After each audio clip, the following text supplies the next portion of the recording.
I'm not a strong man. I never have been. Yet, I remain the only one who didn't have a glassy coat covering my eyes. I stood in line to see my sister one last time amidst the sea of strangers who regurgitated cliché condolences. "I'm so sorry for your loss.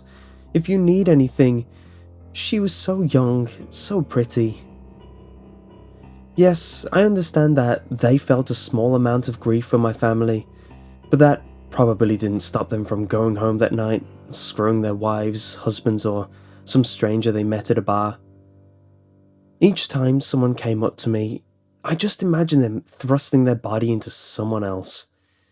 Still, I gave a faint smile and told them, "Thank you." Being back in town was always nostalgic, especially if you've been away for 3 years. There was just something about being back after your sister blows her brains out with a pistol that makes it a little less of a trip down memory lane, however. The line moved slowly. I'm not sure when the memories came, but they show themselves into my mind without bothering to wipe their feet first. I remembered my sister and I when we were little. I told her I had an imaginary friend once, and she got real excited. She kept on asking what mine looked like and what was its name. I made something up on the spot and told her it was a monkey named Cheeseball. She would go on and on about hers. How it was a whisper just beyond the corner of a wall. A shy thing named Gunther, trying to talk to her. I always thought she was dumb because of it. It took me years before I told her. I never had an imaginary friend. The line lurched forward. A few old people queued behind me. I looked around the room and remembered thinking how none of her high school friends were here. I was never really popular, but she was a social butterfly. She was never without a date or some sort of boy toy, though she still insisted her imaginary friend was still her best friend. Though, later in years, she started talking about how mean he actually was. How his whispers were harsher and how he never had anything nice to say about anyone. She talked about how he was starting to peek around corners. A dark blur with piercing, yet hollow eyes. I didn't care about that. I didn't care about anything. High school is where I developed clinical depression. Instead of talking about it, though, I planned to fix the problem permanently. I always thought I was going to be the one to pop a cap into my dome piece, not my sister. Of course, I couldn't show how I felt in front of my family or friends. I especially couldn't let my sister see how truly empty I was. How every laugh echoed inside me and made me worried if people bought my feigned laughter. I had my own secret area in the attic. I had a lot of stuff stashed away up there. I had a bottle of Jack Daniels I stole from a liquor cabinet that belonged to one of my friend's parents. I had a bunch of suicide notes that I wrote out. Some were apologetic, others were hateful. I wrote them in case I drank enough liquid courage to do the deed. I used to go up there and grab the gun I had hidden away, the one my sister found in Dad's study room. She played with it one day and I took it away from her just before lecturing her on how dangerous guns are and how she should never play with them. I used to hold it up to my head and pull the trigger, letting it click against my temple.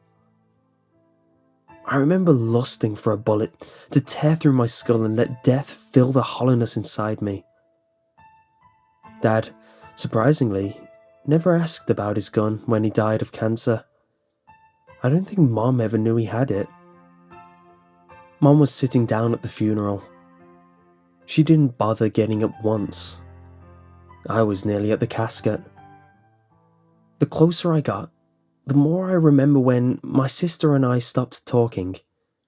The last words we exchanged. We were getting ready to go off to college and she came to me, worried about a stupid imaginary friend. She seemed so worried. I feel like an asshole for disregarding it. She talked about how he isn't shy anymore, how he'll be in the same room as her, standing just at the edge of her peripheral vision. I remember being fed up with it, with her, with everything. I told her how stupid she was having that imaginary friend still, how she was probably psychologically messed up. I told her that Gunther wasn't real. I told her Cheeseball wasn't real. I told her it was all a lie. If a human being could shatter into pieces, that would have been the moment I saw my sister disintegrate. We stopped talking after that. I guess her made-up friend meant a lot to her. I stood over her motionless body. She had a faint smirk on her face. I didn't touch her, kiss her, or say anything to her. I just glanced at her for a hard few seconds and walked away. She really was beautiful. I decided that I was done with the funeral and made a trip back home. I needed some of that Jack Daniels I hid away in the attic. I was expecting everything to be covered in dust, seeing how I've been gone at college for 3 years. Instead, everything looked exactly how I left it.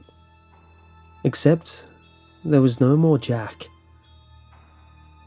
Of course, I muttered to myself, picking up the empty bottle. Then, I noticed all my letters were gone. And so was the gun. Instead, there was only one. It was on printer paper, written with a Sharpie. Hey bro, I'm sorry, but if you're reading this, chances are you already went to my funeral and know what happened. I'm sorry. That's all I can say. I'm sorry. Gunther was getting more and more aggressive, and I couldn't deal with it anymore. I know you told me never to play with guns, but I guess it went in one ear and right out the other. And that was it. That was it. That was the last thing my sister said to me. I uncapped the bottle of whiskey, not taking my eye off the piece of paper, and tried to swallow its contents, even though I knew it was empty. I threw the bottle and started laughing. I laughed until the tears cascaded down my face. I laughed until I wasn't sure if I was truly laughing or if I was sobbing. It was all my fault. All my fault.